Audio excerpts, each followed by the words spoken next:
What is going on, everybody? Econ Dave here once again. I have a new post right here. Breaking news.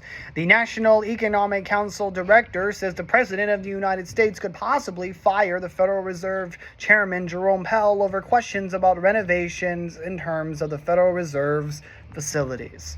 Let's go ahead here. Let's touch base and let's find out what is currently going on.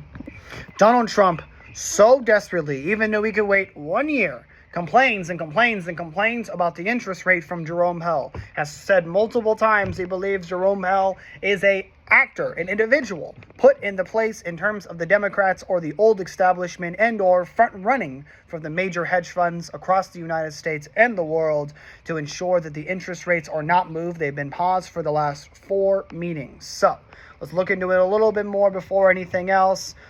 Trump has expressed major dissatisfaction with Powell, primarily because he believes Powell's interest rate decision have negatively impacted the United States economy and has wasted many amounts of money in terms of the overall interest that we're paying on our debt compared to other nations that have lower interest rates.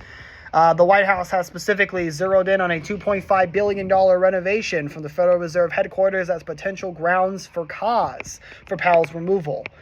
The National Economic Council Director Kevin Hassett stated publicly that the administration is exploring its authority to fire Powell, noted that Trump could certainly do something if there's cause, specifically mentioning misconduct in terms for a justification for his removal.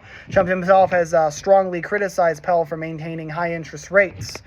However, the independence of the federal chair is protected by a landmark 1935 Supreme Court ruling, which specifies that the chair can only be removed for cause. Additionally, even if Trump was successfully going to remove Powell, monetary policy decisions are set by a federal open market committee, the FOMC, rather than solely Powell's discretion, suggesting a change in the chair may not dramatically alter policy direction.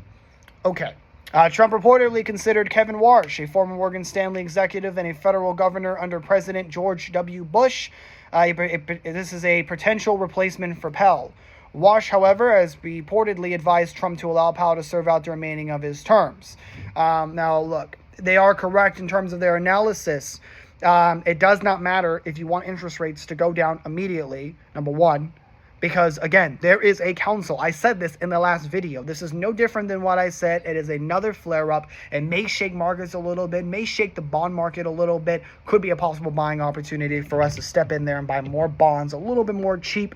But by doing this, Trump is planting the seed where the future expectations for the long yield of the bond is going to change. They've already done it. It was when Besson turned around and said, well, it's about 1 year away, but if the person who's going to be doing it is more, dovish,